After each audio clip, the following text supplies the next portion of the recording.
Excuse me. Okay. Lois Ryan. Lois Ryan. She's in the old age home, isn't she now? There you go. My first guest is a good friend, I still think. He was rooting for me on the monologue. He says, I'm really rooting to see how they're going to be. He's got one of the better shows on television this year, as his first show was some years ago. The series is called Newhart. Clever title, dreamed up by the people. It's on Monday nights at 9:30. I wish it was on here, this network, but it's not. But he is now. Would you welcome and make him feel welcome? Let's meet and greet Bob Newhart.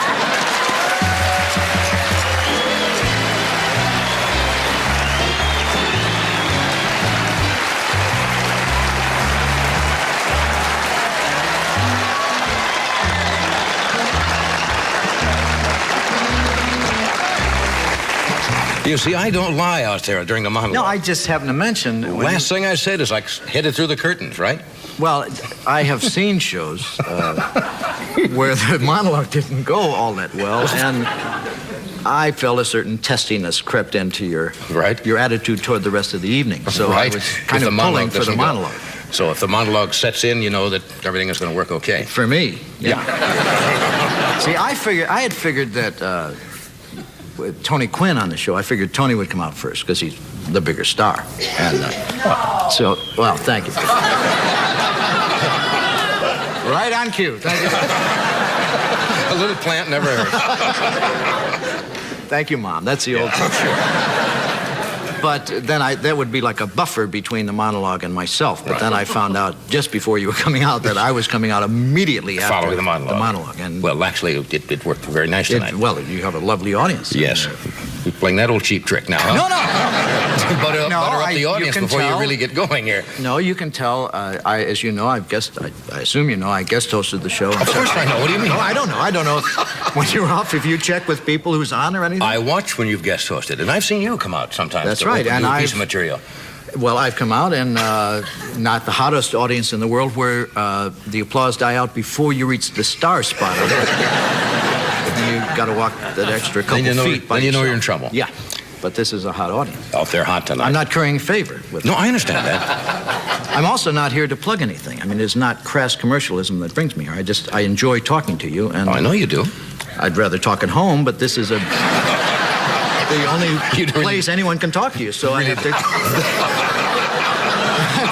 I have nothing to plug. I have absolutely nothing to plug. I don't have no any albums, dates. no pictures, I have nothing coming up. No hotel dates? No. Well, you don't do much of that anymore because the show takes all your time, right? Well, it takes a lot of the time, yeah. I travel on the road. I mean, I still do one-nighters, you know. Right. That kind of thing. But nothing to plug. Not really, no. Okay. Is Tony Quinn ready? I mean, Tony's got a lot of flow. Oh, I know. Tony's got a lot of... I always assumed you were Irish. People magazine had an article recently. Said you were 1/4 German? Well, I'm 3/4 Irish, 1/4 German. I didn't know that. Which makes me... I have the German name. During the war, we called ourselves Alsatians. Alsatians? The Alsatian family. Yeah, but we were... Of course it is. I never thought of that. And, but I'm actually 3/4 Irish, which makes me a very meticulous drunk.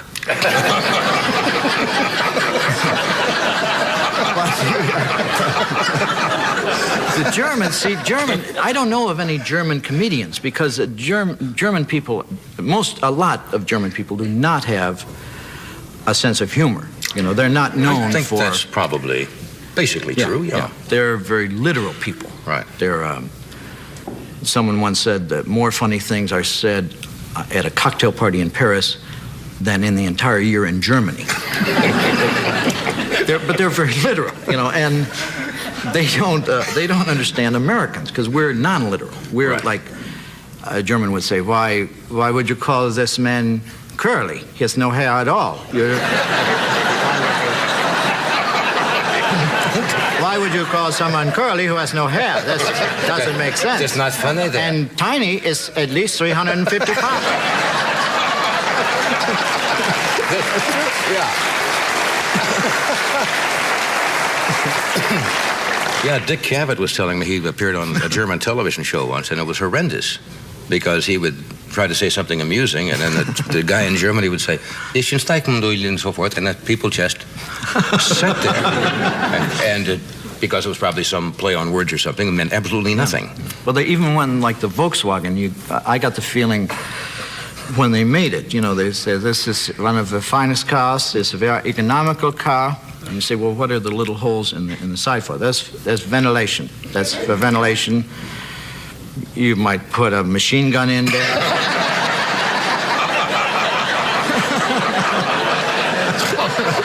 And the sunroof, when it opens up, you take a... Serves two purposes, in case things are not going just well. In case. Did you ever play in front of a... You've never played in Germany, have you? No, I would have no reason to. I mean... You see, no, that's true. But singers, you see, can go and sing all over the world, even if they don't understand it and enjoy the music. But I would think trying to entertain in another country where they didn't really know you would be very difficult. Yeah, I've How about England? You work England, haven't you? Yeah, but they speak English. Well, I'm aware of that, but the point you were trying to make was going to a foreign country where they would speak. I think the point you were trying to make. No. Oh, I'm sorry. England is still a foreign country. Yes. Although they do speak English. That's right. Of course. Now, the point is that the cultural things in England, I see. certain speech patterns, rhythms, and so forth, are different there. True. Even though it is a foreign country. It certainly is. And, you could refer to, I guess, somebody from England as a foreigner. Sure. Have you ever worked in England? No. Yes, I have. Okay. Yes. Now, my next question is, because they didn't give me this job because I don't know how to ask questions. You can see why so many guys have dropped along the way. That's right. They don't know how to ask questions in any kind of sequence incisive. at all. Incisive, deep, penetrating, and that's an audition that you have for this. Mm-hmm. So my next logical question would be, how did you do there? Very well. But, I mean, even if I didn't do very well, I'm not going to say I didn't do it. Why would you want to blab that around? That's right. I'll tell you where I didn't do well. Where's that? In Australia. I did very poorly in Well, now Australia. they speak English there also, don't they? Yes, they do. That's another of what we call the English-speaking countries. Do you think it was because it's a big island? So maybe you did. Have you ever thought of that? You completely. Great Britain is a big island too, So I don't think island had anything to do with it. We picked the wrong time. Did they roll something across the ceiling just now? Yes. Upstairs? Okay. I just heard some rumbling because I remember years ago when you were here, we had that earthquake and the building started to rumble. And anyway, you played Australia. Played Australia. Didn't really do all that well. I showed up. First of all, it's a 22-hour flight, right? Which I'm not all that crazy about. And we arrived, and I was going down to rehearse, and as is my custom, I went to the maitre d', and I said, "How many people do we have tonight?" And he said, "We have 14." 14? Just 14 people. And so I figured, well, maybe Monday is a bad night in Australia. And so I said, how many do we have tomorrow? And he said, we have 9. And I said, well, how many for Wednesday? And he said, we don't have any for Wednesday. And it was awful. And Ginny... And you still went out? And... I had to. I mean, Ginny was... sore from the flight, so she went. The hotel happened to be in the R&R district of Sydney, right. Where during the Vietnamese War, the soldiers would come to this area, and again, they didn't know when they went back whether they would, ever be around again. So they tended to be rowdy, I think, and a lot of nude places and things like that, live nude on stage, kind of. And so Ginny looked up in the phone book and went to a massage parlor. And she went in, and the girl was giving her a massage, and the girl said, am I being too rough? And Ginny said, no, that's fine. She said, well, you're the first woman I've ever done. So she had wandered into one of those massage parlors. And had heard men laughing on either side of her. Only Jenny would do that. Only Jenny would do that. Jenny thought she was probably taking a nap. Your wife seems to be prone to take naps. Remember, I joked about that. That's once. right, you did, yeah. She probably thought it was just a rest stop or something.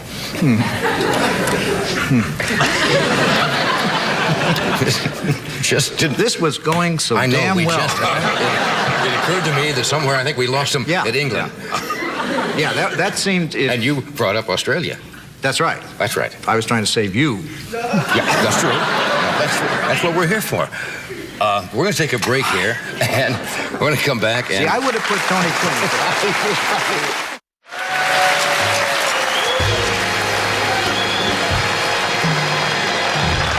Okay, we're back. Bob Newhart is here. Anthony Quinn, Julie Hyatt, Miss Galvin.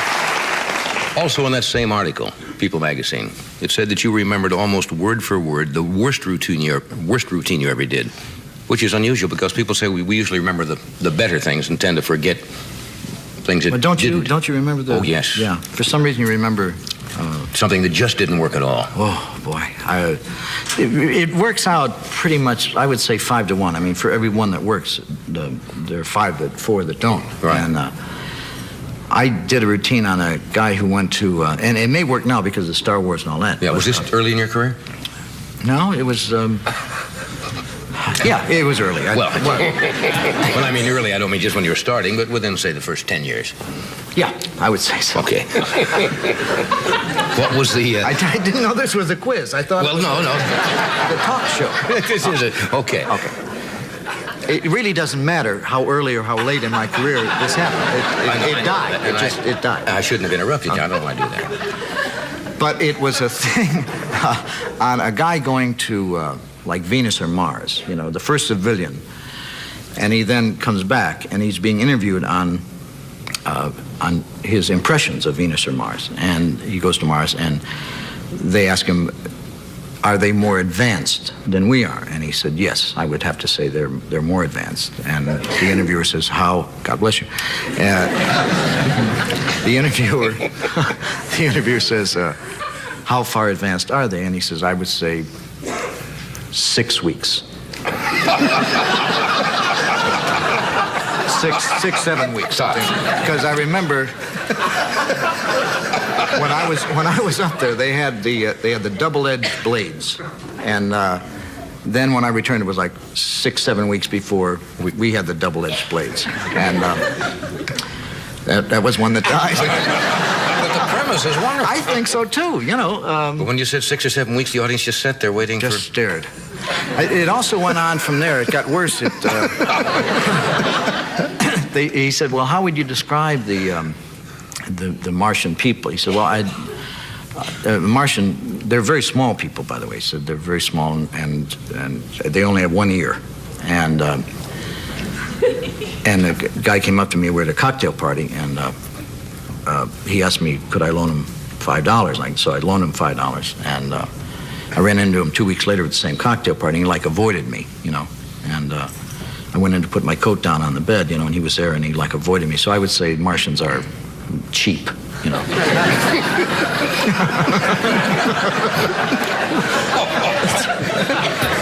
It's happening all over again. How long did you pursue that routine? I mean, did you keep that in? About as long as I've done this. What is the old story about the fellow who goes to Mars and says the women were different physically? Remember that joke? No. Because how are they different? He says they look pretty much like women on Earth, except the bust, the breasts are on the back. And the fellow says, that's really terrible. He says, well, it's great for dancing. That's the kind of stuff you need to do. You see, if I had known that joke, I would have put it in. If you'd have known that, you could have put that in after taken the coats 6 weeks advance and the cheap stuff. Sure. Okay. What? Commercial time, sir. Right. Okay. It's commercial time. Is it? Yes. We're going to come right back. Stay where you are.